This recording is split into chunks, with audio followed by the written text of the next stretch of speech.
Welcome to Intuition and Orgasms, a daring new podcast with Jen Hamilton and Greg Riley, where we dive deep into the intertwined worlds of spirituality, relationships, and self-discovery. We're here to shed light on the often untouched topics that everybody needs to wake up to. Expect raw, unfiltered conversations as we tackle subjects like emotional intelligence, trauma healing, conscious relationships, and yes, better orgasms. We combine our unique experiences and skills, Greg with his intuitive insights and therapeutic expertise, and Jen with her background in clinical hypnotherapy, coaching, tantra, and esoteric psychology. Together, we aim to help you upskill your life, understand your true self, and build meaningful connections. Each episode will explore the tools and practices that foster personal growth and transformation. From unpacking childhood imprints and societal conditioning to discussing the impact of spirituality and energy on relationships, we leave no stone unturned. Plus, we'll share our personal stories of overcoming adversity, leaning into our shadows, and finding profound joy and connection on the other side. Join us on this journey to know yourself, communicate better, and ultimately, fuck better.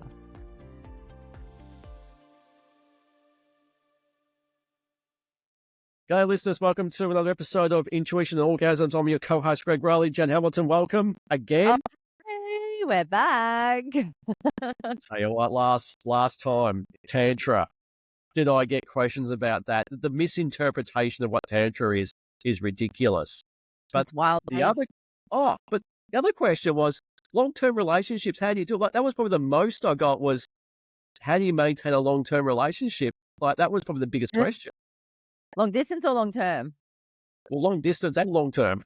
Let's start with long distance. Long distance, yes. Oh gosh. I mean, Cass, it was so beautiful to have Cass on with us He was last great. time because he's such a natural and he's so in this space and he's so much like from his heart. Like when we first connected, I just knew that this man was all heart, and it was what drew me to him. I could just feel him before I even met him in person. Like obviously we shared our story on the episode last week. Like we literally spoke just via voice notes, for the first couple of days before he's like, I need to get on a plane and come and see you. But I could feel his energy in the way he spoke and the way that he articulated himself. I was like, this guy's not like normal guys. He's so different because he's done the work and he continues to do the work and he's integrated so much. And to me, like that, he is a representation of such a strong masculine, and everything we talk about here, Yeah. But that's the point I want to get you, because he's got a very soft and gentle side to him. Mm-hmm. But I would call him an alpha male. Yes, absolutely. Like the new version. This is the new version of the alpha male, like the very intuitive, very self-aware, very calm, not really just performance-driven, but very goal-driven, very visionary, very just don't worry. He's very visionary. Yes. But you have this piece about you. You're not chasing around towards something. And that's a beautiful thing about, what he was, is he had this serenity about him that's like, we're all sort of not trying to chase, but that's profound. Yeah, it's so desirable from a woman's perspective, and quite, I see myself as a high value awakened woman. That's what I have desired, and that's what I would never have, I wouldn't have settled for anything less.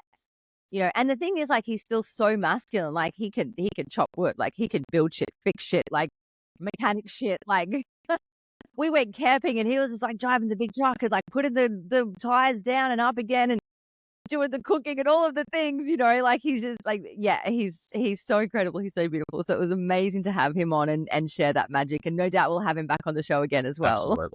Absolutely. Because I think there's something in that, really understanding about Tantra and the spiritual aspect of intimacy, which is lacking. We discussed it, right? Most men learn intimacy via porn. And these days are so prevalent in life. You've got OnlyFans and you've got everything else is out there now, where the education on porn, and porn's a huge, we can discuss another episode, but it's a massive issue in relationships. I know when I was, doing my Gottman training, it was one of the top 3 things that was like taboo in a relationship. That's a killer. But that's another episode. I'm really interested about, like, relationships are hard enough as it is, but you've got a long-term relationship. Oh, sorry, long-distance relationship, which will be long-term. But a long-distance relationship. How does that sort of work from your level? Because that's quite complicated. It is. So I'm based in Brisbane. He's based in Perth. If we didn't have the, the attraction that we had and the connection that we have and the way in which we communicate and the visions that we hold together, it wouldn't work. We both have to apply ourselves in ways that you don't get to, communicate and connect when you just dating someone. We've always said, like, if we lived in the same city and we were just going out for dinner or going to mini golf or, like, doing sort of like the dating thing, it would have been so different. But we have such conscious time that we get to speak in the way in which we communicate, the way in which we trust each other, the way in which we have such open dialogue about our feelings, about what we're up to, about, the goals that we have for the future. And, we call it the cutest shit journal as well. So when, after we first met up, because we both love writing, we're both writers, we both love journaling. And so I bought 2 journals. And I hold on to one, he holds on to one. We essentially journal and write letters to each other in the journal, and then we swap every time we see each other every couple of weeks. And so we get to read the letters that the other person wrote, or the poems or the musings or whatever it is. And it's the most exciting part because we always do it right at the end before we go to the airport. It's like, okay, journal swap. And then, like, we race home, or he's on the plane or I'm on the plane. That's like, you just want to read what the other person wrote. And it's so special. And we have, really intentional time that we get to FaceTime or, be on the phone together or in constant contact. And then when we're together in person, it is so intentional again. We know that our time is limited. We know that nothing else in the world matters other than the connection that we're building and spending time together.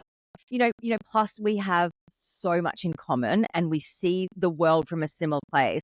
We've connected on, NLP, hypnotherapy, tantra, plant medicine. Like, there's a lot of similarities in our life. Like, we're both Italian. Both of our mums were nurses.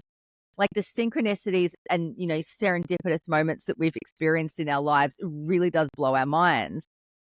But, it takes effort. It takes energy to put in. And, especially like if someone's going through big feelings, and we get to hold space for each other in that, it's so hard not to just reach through the phone and want to grab them or, like, get on the next flight out and be like, I'll be there. We have to learn to soothe ourselves. Self-regulation in the space of long distance can be a real challenge. And it's all these things that we've chosen to navigate and step in together. We have decided that we're doing this. We have decided that even though we're on other sides of the country, that we are partners in this. And we'd already had a conversation before, we got together, officially, that it would never, he said to me, he's like, Jen, had I not considered moving to Brisbane one day, I would never have reached out to you because I wouldn't want to lead you on. Yeah. Because I'm tied to Brisbane because I've got kids here. He's got a lot of his life is in Perth, but we're looking at, what that will look like moving forward in the future to be able to live in the same area together and build a life together. But it's something that we both sometimes feel very challenged by, but so blessed because the level of communication that we've invited in and the openness and the connection has made us so much stronger in such a short period of time because we've had no choice.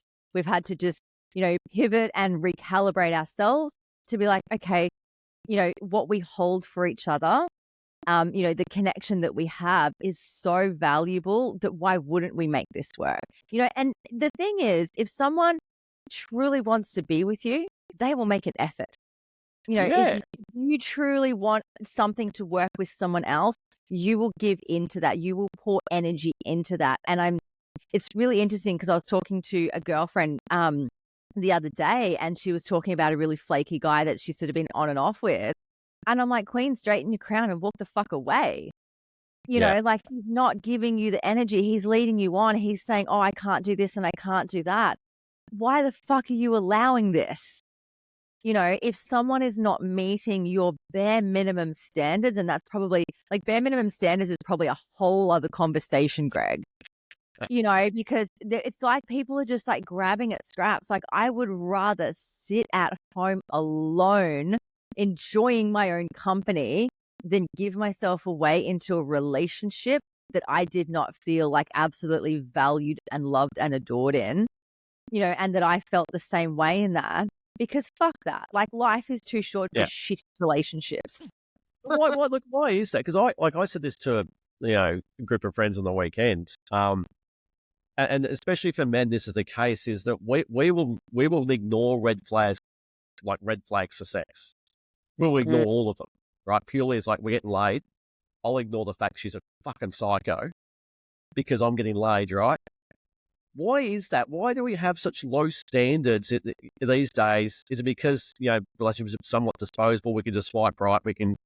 They are we sort of just don't like what you've got there with Cass is a very deep. You've been open. You've been honest. You've gone back to old school values. You're courting each other. Like courting these days, I think that's a lost art form. Men I don't know how know. to communicate. But then you've got a whole lot of people who just ignore red flags because they're having, sex, and then that causes a whole lot of other issues. What do you see that is sort of going wrong with that kind of standard these days that, both men and women are just dealing with scraps? Look, I think there's multiple levels. In fact, there's probably a spectrum to this, because at the surface level, everyone just, wants to get their dick wet or be penetrated and feel something because we're so disconnected. On a really, really deep level, like let's look at the fundamentals of what pleasure and sex actually brings us. Like what is it like when we look at, especially from a tantric perspective, about, coming into connection to raise consciousness. I truly feel underneath all of the surface level stuff, Greg, people are just desiring to wake the fuck up, you know? And we Yeah, know that, sex can literally create life, yeah, and so at the fundamental base of all of this is that we're desiring, expansion within ourselves. We're desiring deep connection and to be seen, but we've not been taught that that's what it's about. No one's out there teaching people going, well, this is why we do this. And this is the value of connection with, one person at a time. This is the value of intimacy, like true, proper fucking intimacy that we've spoken about plenty of times on here before. There's just this, and it's just become so easy and so disposable. The rise of the apps, if we start to look at the transition over the last 50 years, like most people used to meet through like friends and family, at a church, at work, going out, yeah. through different connections. That was the majority of ways, that people met. Now it's sitting at like 80% through dating apps. And Oh, it's so disposable because men and women are playing a game. People are playing games and the games are becoming the norm, and this is where like the standards are going lower and lower and lower because all people are desiring is just a deep level of connection. I've got so many offensive questions to ask you. Right. Go So for it. does body count? Oh, that is a good question. To some degree, I have yes. my opinion. I think it does. Yeah. And I might be Yeah. back in the old ages, but I think it does. Absolutely. I've been watching, there's this woman that I follow. There's a few women that I follow on like TikTok and Instagram, and I notice where I sit in judgment watching them, because there's this one person that's out to she like literally has a goal of screwing like 1,000 people in a year, and you can do the maths on that. Okay. Then, I actually met someone on the weekend at a bar, and she was in her early 50s. She was telling me about the men in her 20s that she goes for. And it's a Yeah, numbers game. And then it's yeah, like this guy that she was dating and didn't work out, and now she's fucking his cousin, right? yeah. Like Yeah. it isn't, but she was gloating about it too. And look, good for her. If she's in her sexual prime and that's what she wants to experience, amazing. But if someone like to me, it feels like leaky energy.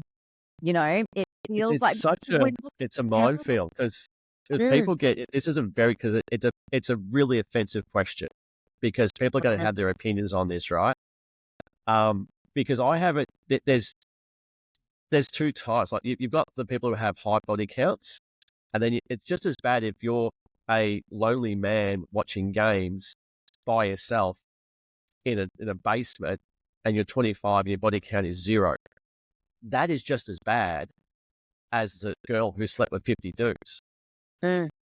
It's just the same, right? So body count it's a context to it, but it is leaky energy, but the more partners you have, the less chance of pair bonding do you have, and the higher chances of divorce you'll have later in life. It's a given.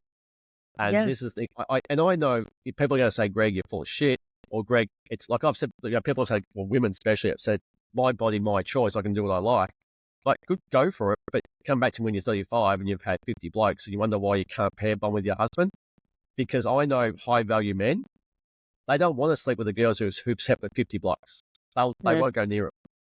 Yeah. They'll go, Yeah. right, you've had your fun, your body, your choice, but I won't marry you. Mm.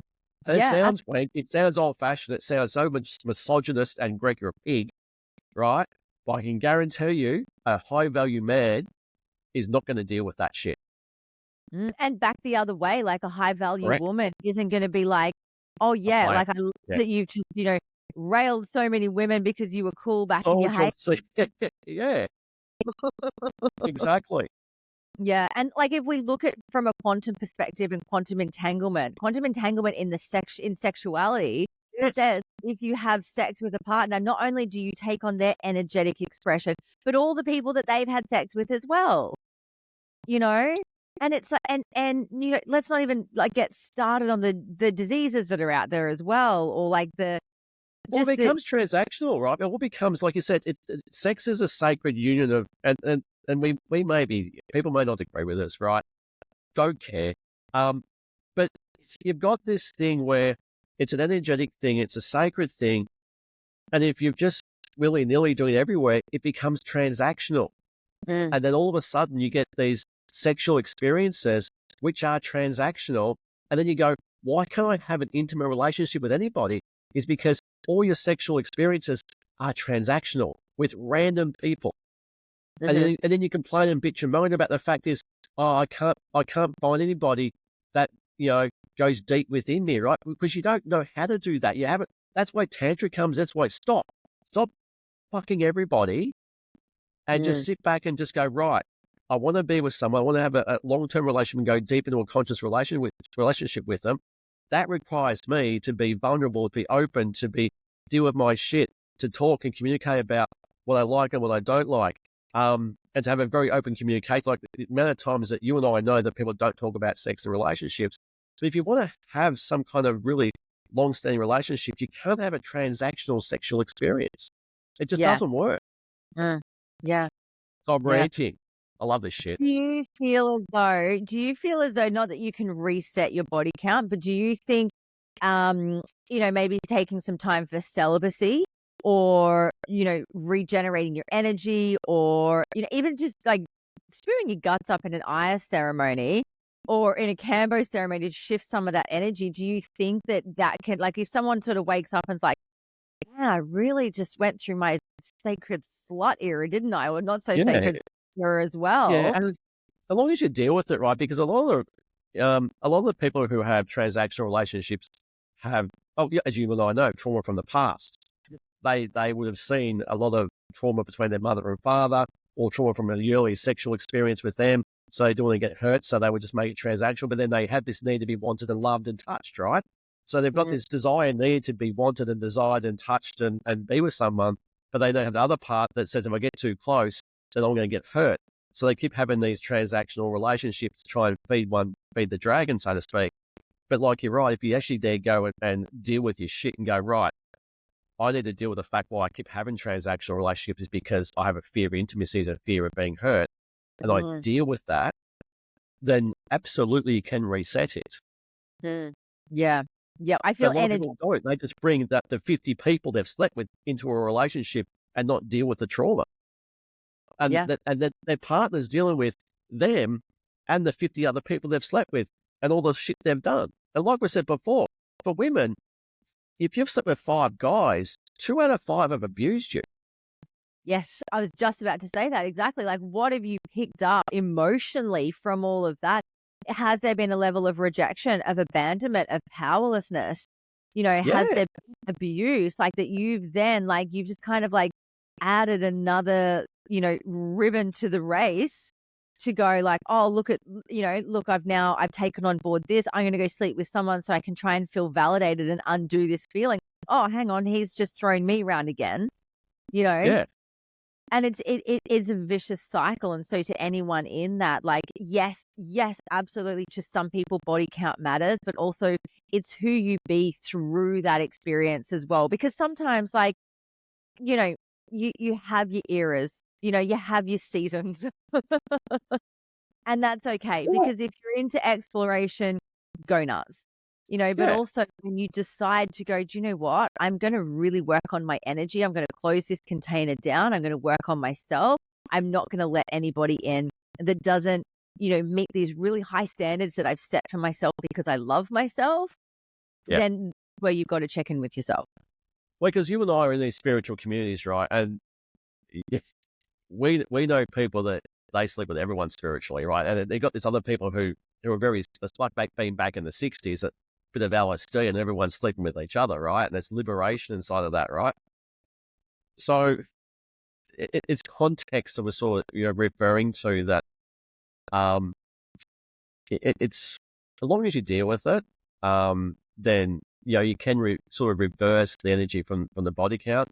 But for me personally, I think it does count because most people don't deal with their shit, and Mm, that's where it ends up in a certain place.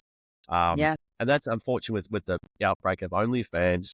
You've got all these, and especially like I spoke with a lady who actually did that, and she called herself a content creator. I said, you can call yourself whatever you like, love. You're selling yourself for $1.95 a minute. Mm, Now, you can't take that back. Now, if you want to have a long-term relationship with a partner, him and his mates and his mum and his dad can log on to your account and see everything for $1.95. mm, Do you know what you're doing for the chase of money? mm. The thing is, like, we also then get to ask, like, if someone is participating in, say, for example, watching OnlyFans, or even participating as a content creator on OnlyFans, then adding to the energetic body count as well, because like Absolutely. the Yeah. the energetic field that is created then between, being seen on there. I remember Yeah. a couple of years ago, a friend of mine said to me, I was on Hinge and I was on Bumble at the time. She goes, "You need to go on Tinder." I'm like, "I'm not going on Tinder." She goes, "Go on Tinder." So I went on Tinder and I paid for the week so that I could see Yeah. who was like liking me, so I could make it easy, kind of thing. Yeah. In a week, I had 4,000 likes. And I had such a problem with it because I'm like, that is too many eyes on me, Yeah. sexualizing me, you know, making up a story about what I was sharing on there, Yeah. viewing me as someone that they would want to swipe on. I couldn't handle it. And I knew earlier in the year, well before I met Cass, I'm like, my person that I'm going to meet is not going to be Oh, on one of these apps. I'm yeah. not the type of person that I want to be for that person. Yeah. This is ridiculous. I think I met one person last year and he was an Yeah. awesome guy. We're still friends. He was an awesome guy.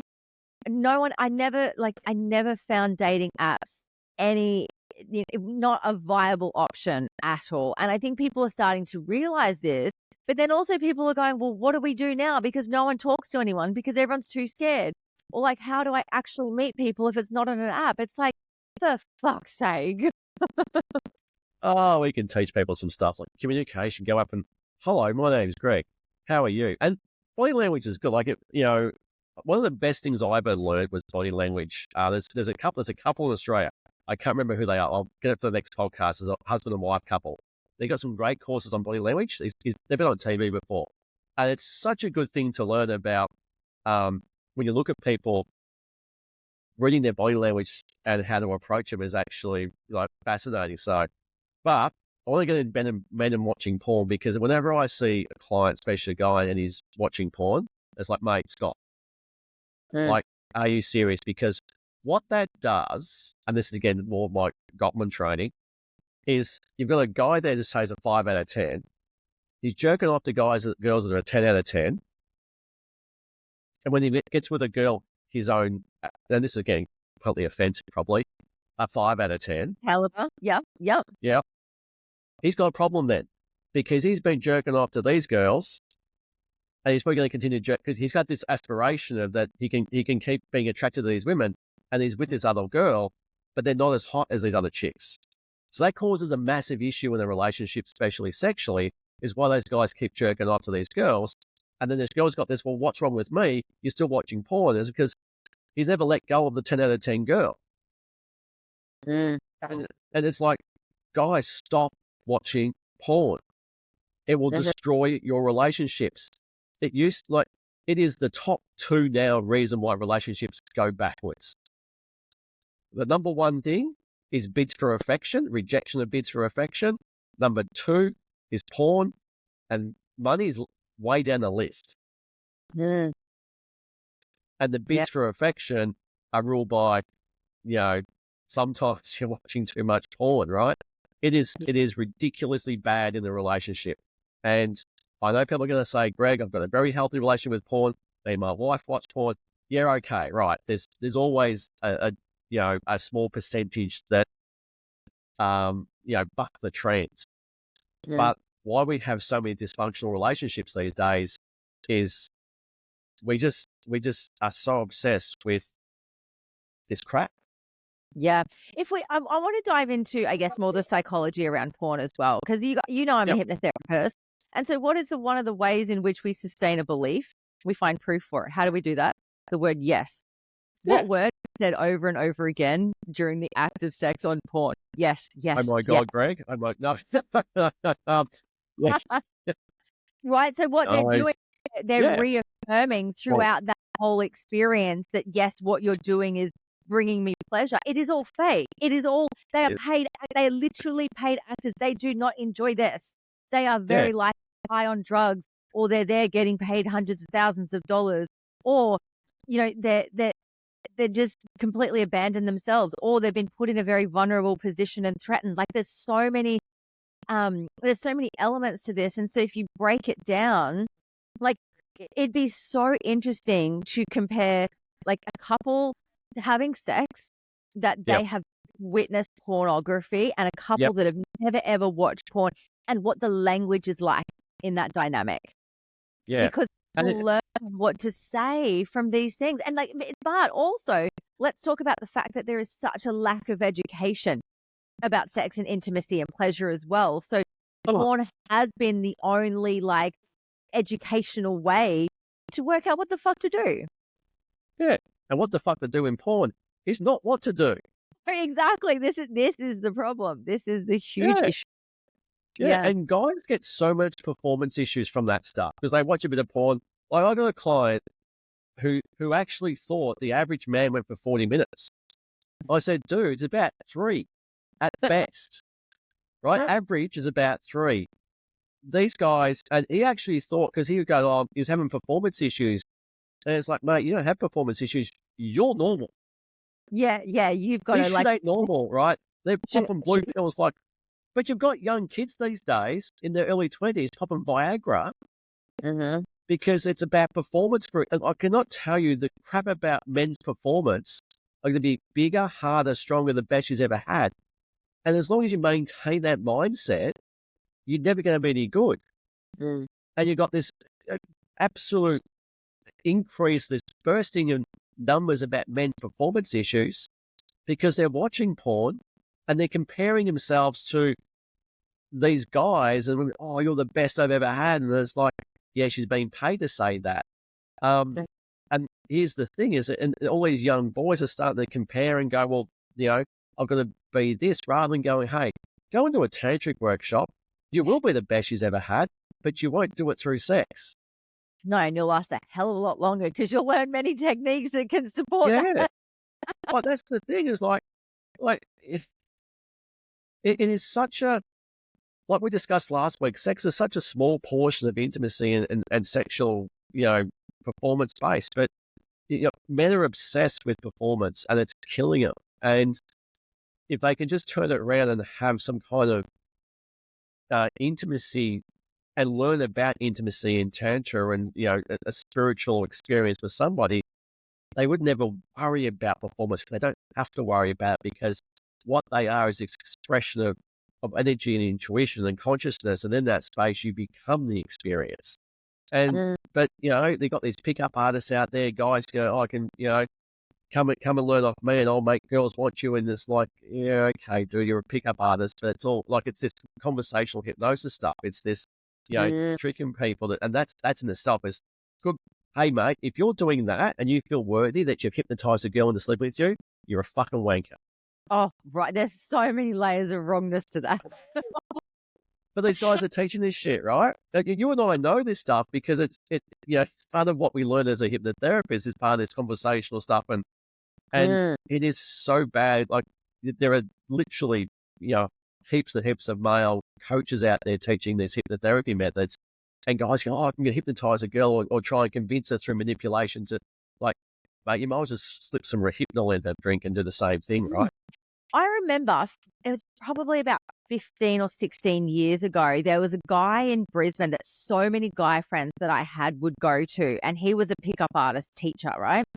Yeah. And I remember like the guys would come back and I learnt things. And this is where I lost all trust in men for a very long period of time because they would teach men how to neg women. So negging is where they give them a negative. So it's like, oh, wow, I really, really love your dress, but I would not have worn those shoes with it.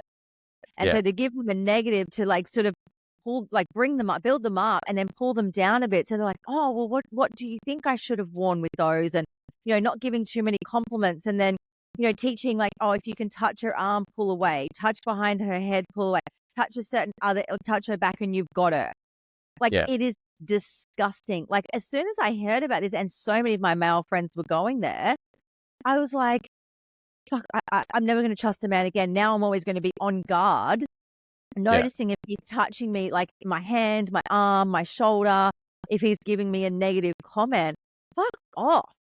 Like that is disgusting. That is just absolutely disgusting behavior. It just shows you, like you said before at the start, the art of conversation, the art of being able to talk to someone has just been lost, right? Because we're afraid to be rejected, right? That's the thing is that, and look, I've been there, like you go, oh, I can't talk to a girl. What happens if I get rejected?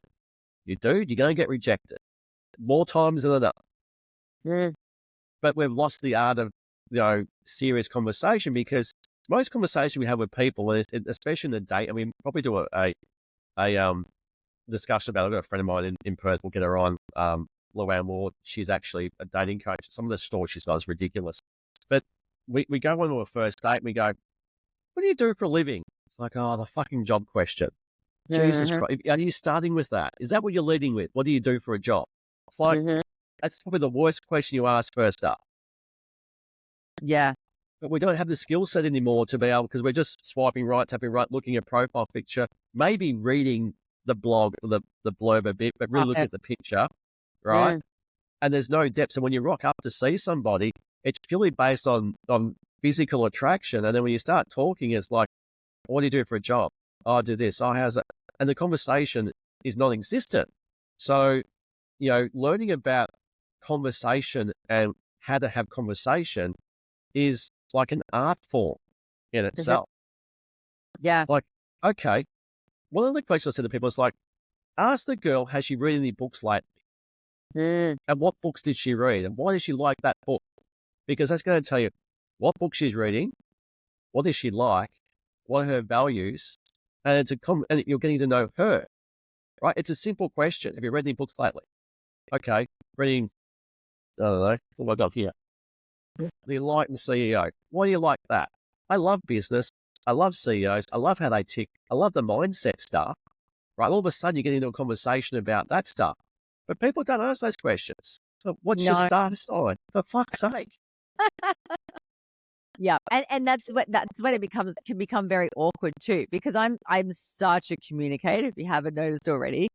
I love communication. I love depth of conversation as well. I cannot do small talk for long, which is probably why I was never successful on dating apps at all, because it just did my head in. Like I just like nobody asks questions anymore. You really want to, start that to ignite intimacy, ask some fucking questions. Really get to know someone, really listen to someone, give them the time to speak and reiterate what you've heard from that person. Play it back. you know, play it back. So It's if you just play it back, it means you've listened. Yep. exactly like communication 101. So all right, let's just say I'm rocking up. I'm dating you for the first time. Sorry, Cass. Meeting Jen for the first time in the bar. What were some of the, for a guy, what are some of the questions that would really get you engaged in the conversation? Oh, that's a good question. Nothing to do with my looks. Like, leave my looks. I cannot stand, like, I don't get me wrong. I love a compliment, right? I, if I'm going out, I'm going to dress up. I'm going to put some effort into it, right? I got to pay for my hair straightener. I got to pay for my makeup. I got to pay for the jewelry. Like, there's work that's gone Yeah. into looking that way. But I want someone to get to know me on a deeper level, you Yep. know? Um, gosh, you put me on the spot. What would I want to be asked? Do you know what my favorite question is that I like to ask people? And I love to be asked this. What lights up your soul? What's been the best part of your day so far? What Yep. what do you remember about your 18th birthday? You know? I like the question, name 3 people you'd have a dinner. Yes. Yes, that's a good question. 'Cause That that's is a good interesting. It's like, okay, because I don't know. I don't take me a while to think about it. Things like what hobbies do you do? What do you like to do outside of work? yeah. You know, and you're not asking for, tell us about your family history or anything like that. But again, it's like, what hobbies do you do? Oh, I like Dungeons and Dragons. Great, fantastic. Why? Like, I love the gameplay. I like the strategy. I like being able to go into a fantasy and a mystical world, right? Now, there's Mhm. nothing wrong with that, but it's also giving you this, and then you can play it back. Okay, what do you like about that? Why do you always choose a pixie or fairy? Oh, when I was a kid, I used to love that kind of stuff. Then you're starting to get to know them subconsciously, and there's just so much that I've got an idea. Next year, when we do a podcast, we should do couple live and just take calls and questions off people. That is a Like, great idea. That is a great. Do you know what? We could also do a social experiment as well. yeah, We should either, well, we're both in relationships, so it might not work for us, but like send someone out.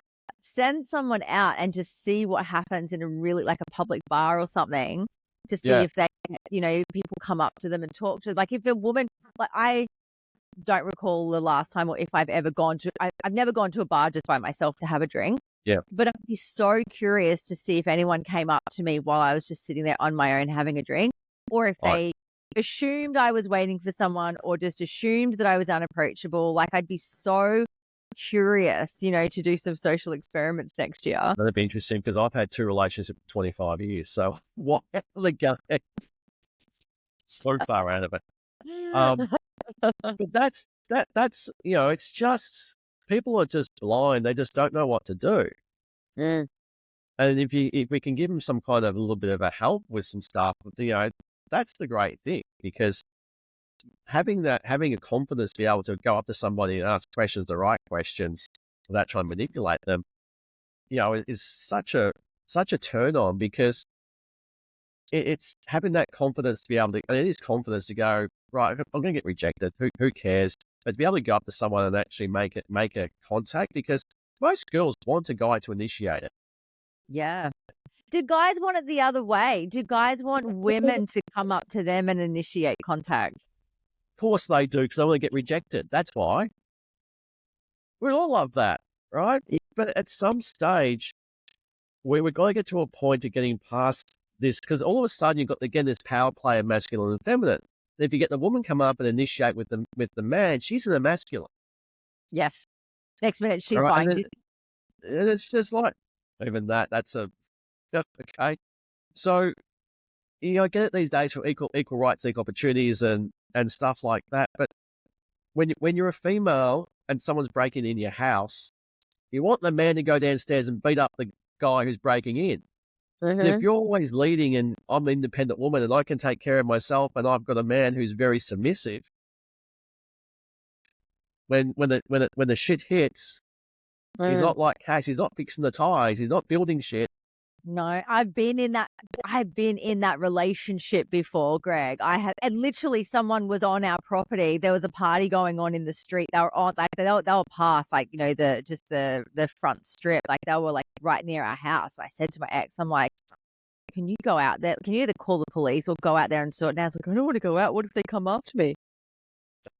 Fucking deal with it. Like, me and my children and your son is here. We are your family. Protect your family. Like, I'll fucking go out. Like, I'm Italian. I'll take a fucking rolling pin with me and tell them to fuck off. Well, it's how relationships. And that's the thing. Well, at the start, most people bring trauma into it, and they're coming in with these unresolved traumas. They're expecting the relationship to fix the trauma or fix their insecurity. Like, if somebody loves me enough, then that'll be enough for me. And you're putting all the expectation on the other person. You're putting all the expectation on the relationship to fix the hole inside of you, and that's too much for the other person. Because ideally, and this is and you may have heard this, that relationships don't lie with the other person. The relationship you have is inside your head about the other person. Has nothing to do with the other person. You don't know the other person. You know your version of the other person based on what you think of them, which is based on your history and your traumas and your identity. Who they are is someone totally different than you think. Yeah. And people don't get that. They think they know the other person, but the other person, it's a version of them. Yeah. And also what what energy they're expressing as well, what they're projecting as well, based on their own stuff, based, I can't say this, or I can't be like that, or like I'm scared to bring this forward, or I judge myself for this, so therefore they're going to judge me for that. And this is where, we spoke about it a couple of episodes ago, how I love crystal clear, open communication, because when you have that and when you both, essentially enter into agreement within the space of a safe and conscious relationship that says, hey, I'm going to bring all parts of me forward, provided that you bring all parts of you forward. You're safe with me, and I know that I'm safe with you. And, we're not going to break that trust, because as soon as you have a conscious relationship and that trust gets broken, it's going to fuck you up even further. But it's not even a conscious relationship if you are considering breaking that other person's trust, or if you attempted to break that other person's trust as well. That's not a conscious relationship. That's bullshit, fucking fluffy things that you say that you want, and you've got unresolved shit within yourself. And do you know what's hot? You know what's really sexy? Is someone who deals with this shit. Someone who owns it. Someone who's intuitive. Someone who's emotionally aware. Someone who's self-aware. Someone who, like Cass, like someone who... someone is just Cass again. But to have, we've discussed this before, someone who taps into their self-awareness, emotional intelligence, emotional resilience, their intuition, someone who taps into that and deals with their own stuff inside the relationship and continues not to improve themselves, to go deeper, because again, if we look at to improve ourselves, that's performance-based again, and that's causing us all kind of burnout, right? But if we get to that place where inside, we continue to grow ourselves and to do that, it's so hot. Yes, and knowing that, no matter what I bring in the relationship or what he brings in the relationship, I know that if something comes up, he'll go and work on it, if that's his stuff. And he knows that if something comes up for me, I've got the tools, I'll go and work on it. Without judgment, it's quite often it's like, you're not doing this and you're not doing this, and you're just like, so I say to clients, as soon as you put the word you in front of it, you've lost the conversation. Yeah, so true. It's like, stop, you've said the word you. You're projecting. It's like you're expecting someone to do this. You don't even know why they do that, right? You got to understand why they have that behavior pattern. You understand why they're doing that. Ask the question, why do you do that? Well, back when I was a child, my mum was a tyrant, and I had to actually try and get her love and acceptance. I had to please her. But unfortunately, I brought that into this relationship, which is why I had this over need to try and please you, which gives you the shits. I know, but I've got that trauma from my mum I haven't resolved yet, because I think I've got to get love and affection this way. That's the way I've been taught. And they've brought that into the adult relationship and understand why that she's with a guy who just doesn't step up. It's like, but you've just, instead of going, let me understand you, let me get your view of events, let me get the way you see things, understand why it's that way. And then, okay, well, how do we sort of move beyond that? Or how do you move beyond that to then create the relationship you want to create? You've said the word, you're not doing this. And that's just, whenever you say things like that, people get defensive, they get protective, and they shut down, and they get in this protection defensive mode to go, I've got to defend my territory. Yeah. And I mean, even asking, asking a person that's got trauma like that everyone's got their shit from childhood, Everyone's but got shit. asking them, do you want to explore this? The answer could very well be no, because they're not ready to, and they want to Correct. hold on. Like a lot of it, like not many people would be like, oh yeah, it's because my mum did this and I felt this, like that's Yeah. really, that's deep dive. I mean, you're lucky if you can get someone that communicates in that way. Correct. And there are people out there like that, but it's also like, are you holding a safe enough space for them to feel like they can open up about their trauma? Or are you projecting, you don't do this, you make me feel this way, this happened because of you, instead of going, actually, I'm feeling this way. Like, but so many people are like giving their power away to someone else's response to their feelings instead of just owning their own feelings. I feel this way when, this triggers me when, but Yeah. hey, can we talk about this? Can we work through this? Can we create a safe space that we can both be vulnerable in, that we can both just open in and both just dissolve into each other, knowing that we're just held by the love that we hold for each other, not the hate that we've created here.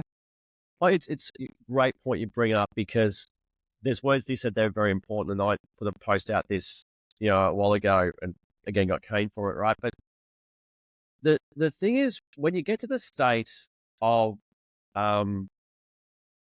blaming somebody else, you've done this and you've done that, you're not taking responsibility. Is that you do create your own reality, and the people are in your lives because they're reflecting back to you something you haven't dealt with yet.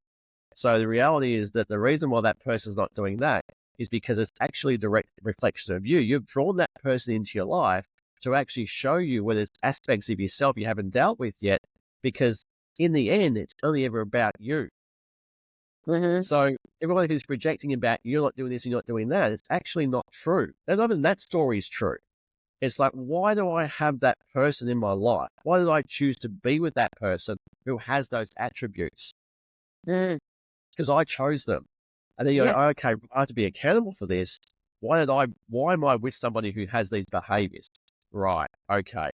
I get it now. It's because I've got this. I have Mm-hmm. a lack of intimacy. I have a lack of real trust in myself. So I naturally chose someone who was disconnected. Rather than Mm-hmm. blaming the other person and say, well, you don't touch me, you don't do this, you don't do that. You have to look at yourself and go, oh, I'm actually disconnected from me. This is my stuff. Yeah. This is Yeah. my stuff. Yeah. I remember one of the things that Cass used to say to me in the early days.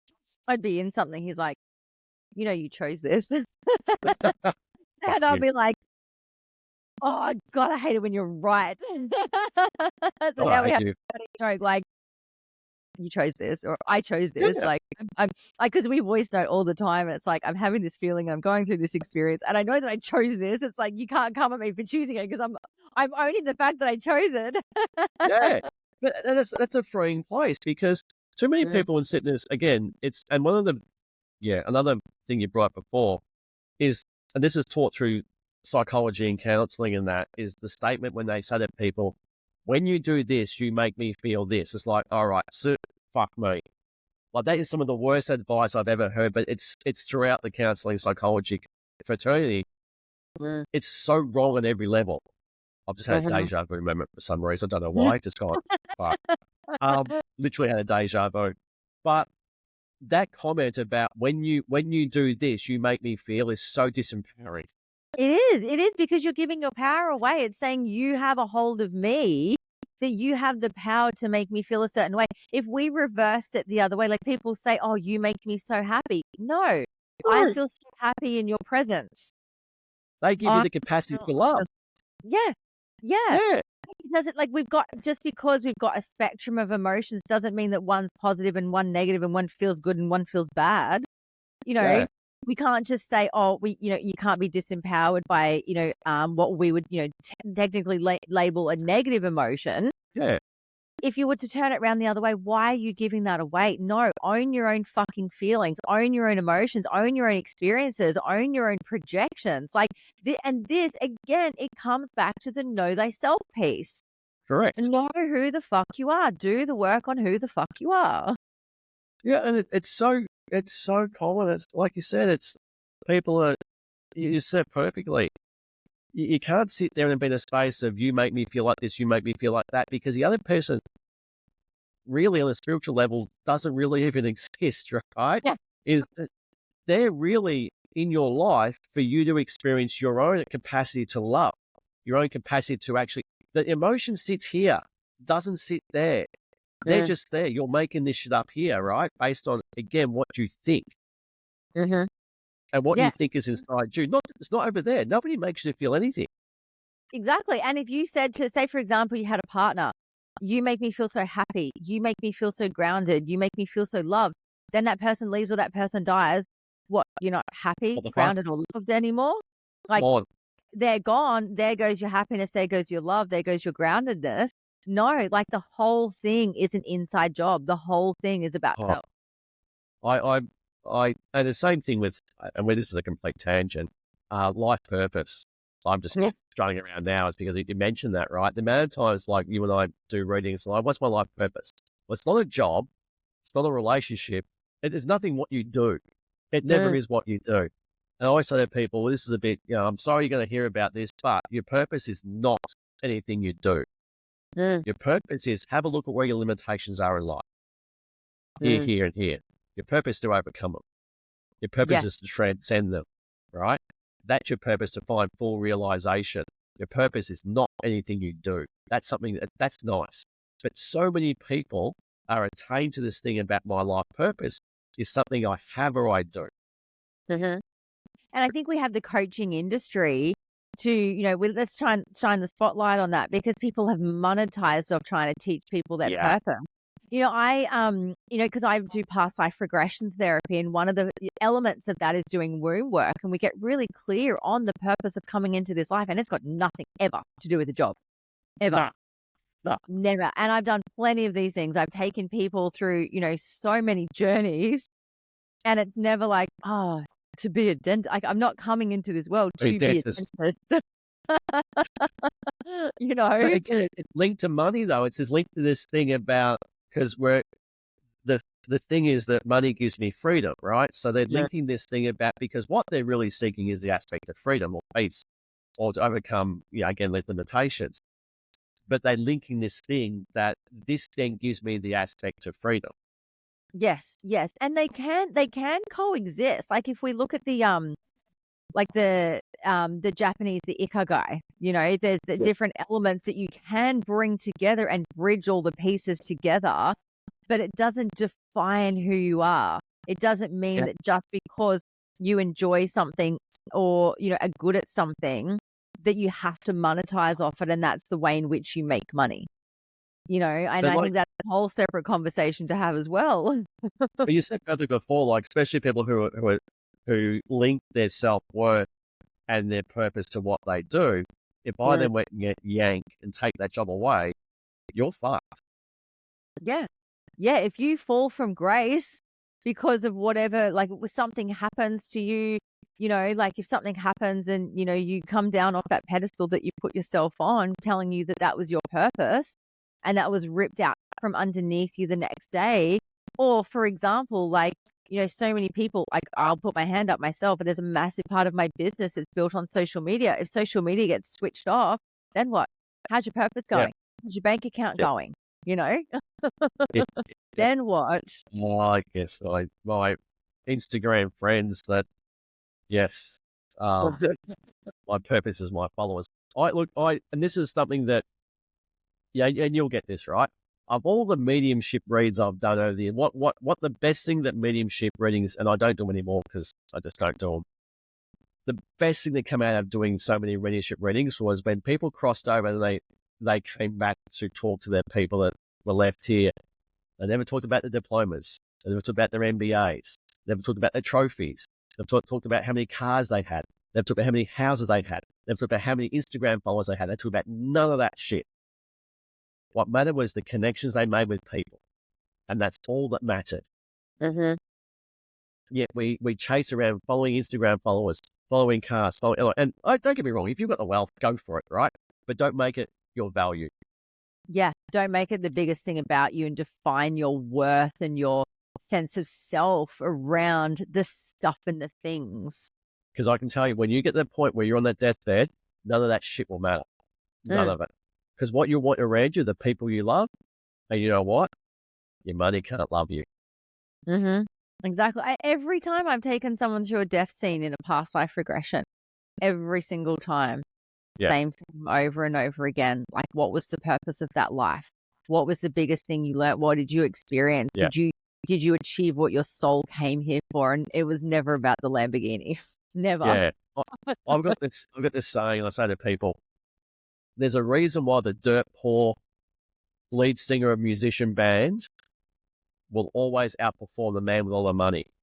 And if Yes. you're a man with a woman and you're sleeping with him, when she's sleeping with you, dude, for the money, she's thinking about the lead singer of the band who's dirt poor. Yeah. Yep. And she's fantasizing about him because he's got something which is internal. He's got something that's value based. He's got something that's, again, purpose based inside of him, right? There's something that's about him that's so alluring, right? Rather than it's like, hey, be with me because I've got cash. And the Mhm. guys who get women in relationships because of cash, right? They've got daddy issues. They've got trauma issues. They've got safety issues at home. The reason why they choose you is because they've got trauma themselves. And you know what? They don't want you around. They want you traveling around the world so you leave them alone. Mhm. They don't want to be with you. They're with you because of your money. Mhm. Oh, I've seen it happen. I've seen all sorts of things in this space with to Yeah. close friends, and like really disappointingly seeing, a friend years ago get absolutely fucked over. And like we sat him down before he got married and said, she's been cheating on you. She's a gold digger. No, no, no, no, Yep. no. She'll change me. Like, no, no, That's right. no. How's the divorce going now? How's the divorce going? Like, yeah, Yeah. Yeah. yeah. Yeah. But then in No. that space, why did he choose her? Well, this is the thing. He's got the issues there as well. Absolutely. It Yeah. was a sense of validation. It was a sense of like the when men want to feel as though they Parade can. the hot chick. Yeah, it was definitely a trophy, but Yeah. also feel as though he could add value to her life that he decided that she may need from Yeah. him. And this is Yeah. what I find sometimes people, that are really, really cashed up, that have this idea that they can change someone's life based on the amount of cash that they have and the holidays and the cars and the bits and pieces. And that might be all well and good. If someone's attracted to the stuff and the things, amazing. But how's your connection? How's your soul? How's the intimacy? How's your communication? Yeah. Like And the not thing is, like, finding thing. well, people might go, oh, well, Greg and Jen, you don't know. You don't know what it's like to be wealthy. You got no idea what you're talking about. You guys are just picking on the wealthy guys. We've done hundreds and hundreds of sessions for these people. We know our shit, Mm. right? We know firsthand that we see them every single day as to I'm miserable and I've got this relationship purely based on transactional stuff, like it's at the start, because people are coming into these relationships trying to resolve trauma from their lives. I'm going to Yeah, be with you because you resolve the trauma that I've got that I won't deal with. yeah. I remember I had a client years ago, wildly wealthy, like multiple like Ferraris and Lamborghinis and all of the cars and all of the fancy things, right? And Yep, his wife left him and took their son, and he couldn't see his son. And he's like, yep, I would give every cent, every part of this lifestyle up just to see my son again. yep, Because yeah. at the end of the day, it didn't matter. The connection Didn't with matter. his son did. Yep, He was giving it all up, and then then the nastiness came because of the money, yeah, and the whole relationship, by the sounds of it, had been built on this false sense of security that money had become the false foundation of. sure. Mm. Rebound relationships. Relationships or flings, there's a very big difference there. Rebound flings are just flings. There's nothing in them. Yeah. That's just me just having sex with somebody just to get it off, right? Yeah, Rebound relationships. don't do it. Don't do it. Fucking rebound and get into a relationship with yourself. Like, just be with yourself. Be alone, but with yourself, and Can't get be to know. alone then. I can't be. I can't be by myself. if I can sort that out, like one of the things that I have loved throughout my like entire dating life is the time after a relationship has ended and I just got to experience myself and work on myself and recalibrate and get to know myself again, to the point that after my last relationship, like I was like, okay, no, I want radio silence. I don't want to go out. I just want to get to know me. And I had the best time on my own. Like I made, like my house is like my sanctuary. My inner self is my sanctuary, you know, so that no matter where I was, because wherever I go, I'm always there. And it might as well be fucking beautiful on the inside, you know, it might as well just be decorated in my own mind exactly like a temple, you know? And so when, you know, the times that I've, you know, been able to go in deep and then go, okay, well, who am I? What is it that I do want? Getting to know myself, doing things because, you know, I love and cherish and nurture myself. That has set me up for the most beautiful relationship that I'm in now, where, you know, and Cass and I know that we are whole and complete individuals together. There's no half and half. There's no missing piece of the puzzle, you know, there's none of that. There was no void that sat there, and I needed someone to fill that hole, literally and metaphorically, just to feel validated. I validated myself and was like, it's so just in love with my own life and who I was, that I didn't need anyone else. I was open to someone coming in, but there was no need. There was nothing that had to be fulfilled because I could do that for myself. And if you can't get to that after a relationship and you're looking for a rebound, or if you're looking for the next thing, or if you're, you know, looking for, you know, literally your hole to be filled, or to fill a hole if you're a male, you know, then you really got to check in with yourself. It's like, hang on, you were born into this world alone, essentially. You will die alone. Get to know yourself here in your aloneness. Why? What is it about aloneness that you are so frightened of? Like, get to the core of that. Like, where did that come from? Were you sent to your room as a child and then you had to sit there and think about what you'd done wrong? You know, were you made to feel wrong because someone called you a loner or a loser because you were on your own in the library at lunchtime? Like, just get to the core of it. Like, at the end of the day, you're going to find some feelings. The feelings aren't going to kill you. You're just going to discover more about yourself. Look, I've got a client once, and she was, we've talked about her and her partner, I think he's a nice guy, but he was a rebound guy, and she was with him because he was safe. That's great, but that's not a relationship, and it soon unraveled because there was nothing in there, right? And we were just talking about, well, you should leave. And then she was trying to make up all these excuses as to why she should say, oh, he doesn't beat me, he doesn't cheat on me, he doesn't do this, right? And in the meantime, there's no sexual attraction.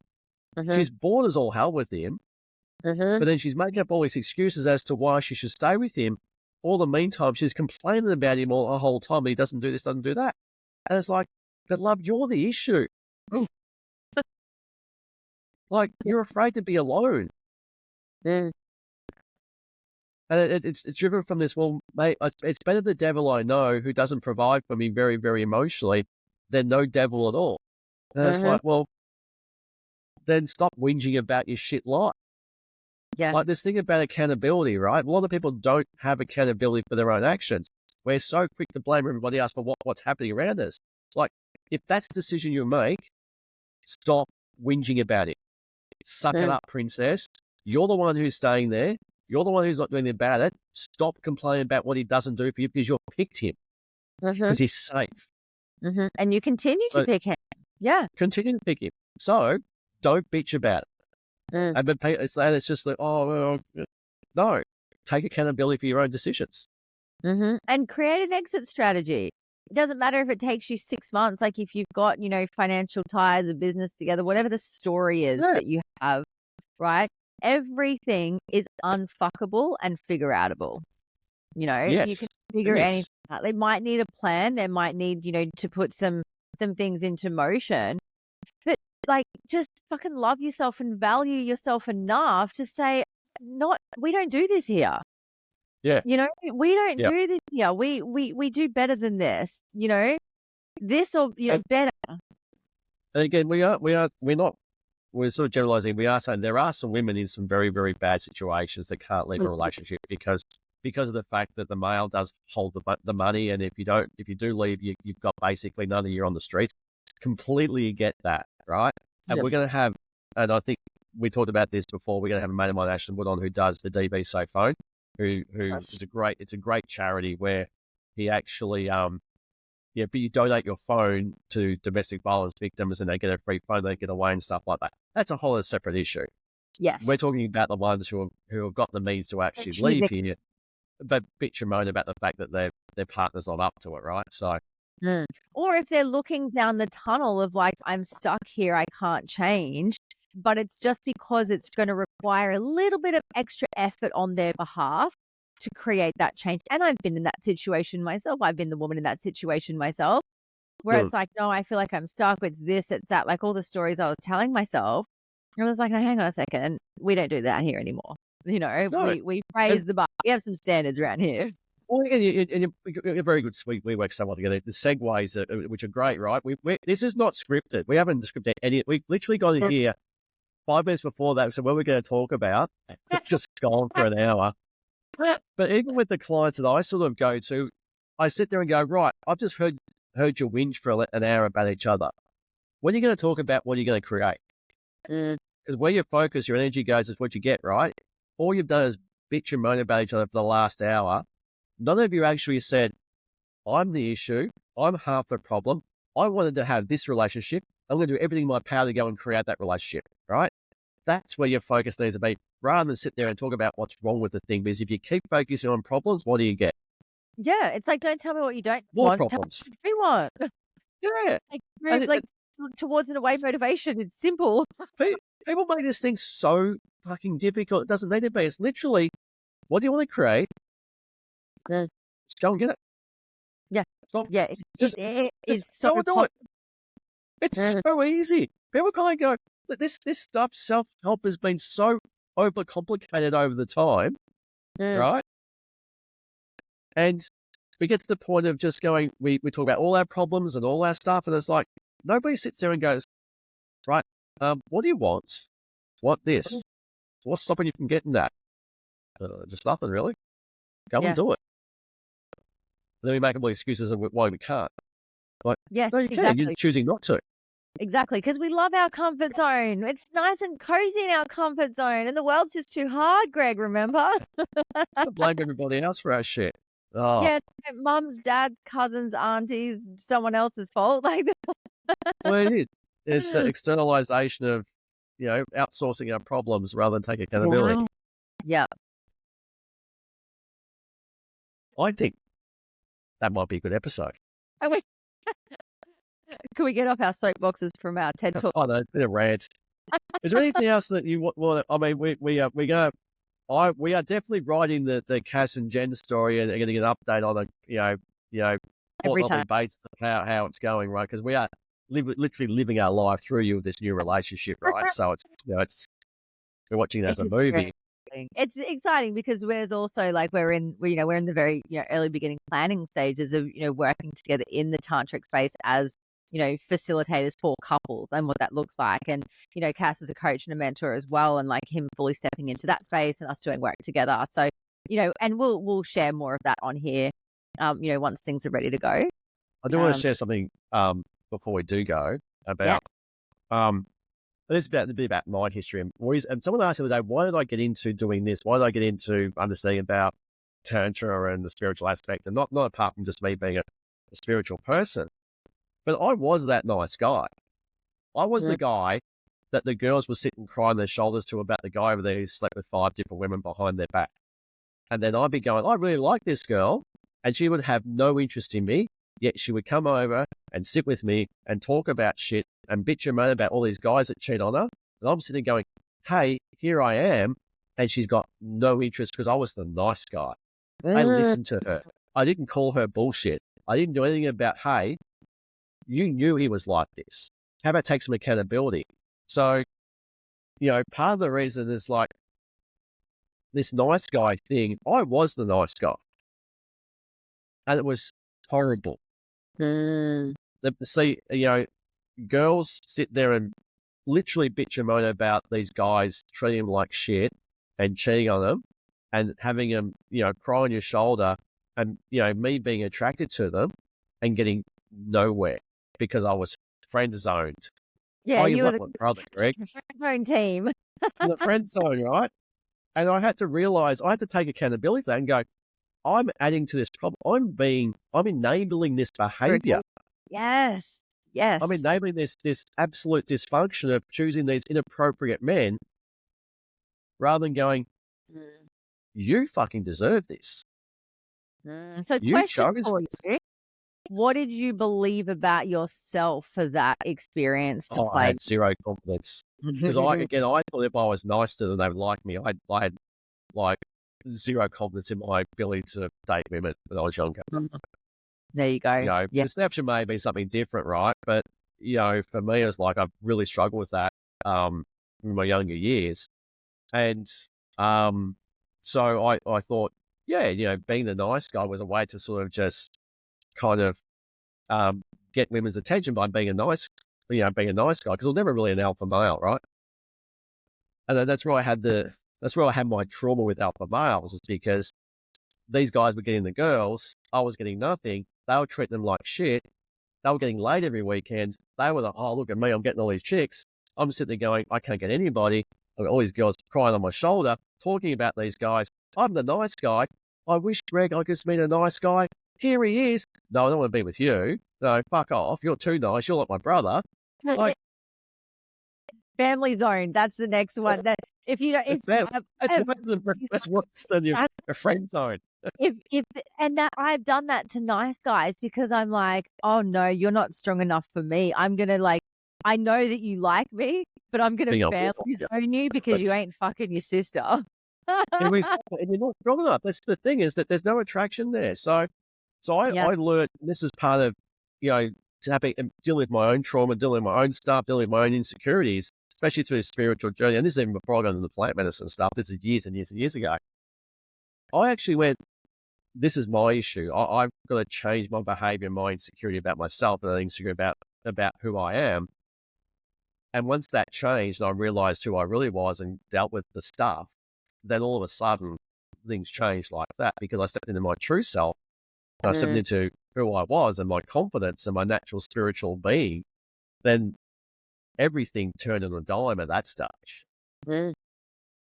Yeah. Yeah. So, There's no safety in nice guys. There's no protection. They're not the ones out there, passionate and, that got that fire within them that like really like masculine men have. Like I see that in packs. But we're teaching men these days to be nice. Yeah. Oh, ew. We're literally teaching men to be feminine. Oh, don't even get me started on We're teaching men to have, like, it's great having these emotions and that, but we're telling them that masculinity is wrong. We're telling them that this stuff is actually toxic. It's like, masculinity is so not toxic, it's not funny. And then we're telling you guys you're going to be all these emotional things, and not emotional awareness or emotional resilience or emotional intelligence, none of that stuff. It's about the whole other aspect of being nice. And that is so defeating to, having a cohesive relationship. Yeah, and then all of these women are out there like, where are all the masculine men? We're all guys. They're gone. Where are all the tough guys? Like, and we've spoken about bad boys before. Like bad boys aren't nice guys. Women are attracted to the bad boys because they have charisma about them. Confidence. That confidence, exactly that. Nice guys aren't confident. They're not. They're Passive. They're little bitches. Oh, we have to go into that more, because a lot of the guys suffer from the nice guy syndrome. And I want to hear, especially from a female perspective, the traps of the nice guy world, because it's so out there that guys are going to be nice. And be a nice boy, be a nice guy, and treat women properly. And you get to the stage when you're 19, 20 and you're a nice guy, you can't get laid. Yeah. Yeah. Like, literally nobody wants you. 30s, and then like even later into your 30s. Do you know what? That's the conversation.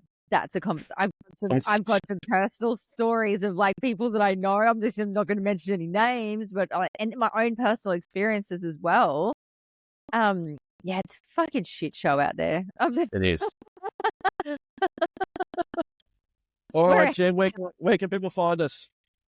always on Instagram. Give us some love on Instagram. Like, interact with us. Let us know if you're enjoying the snippets, comment on them.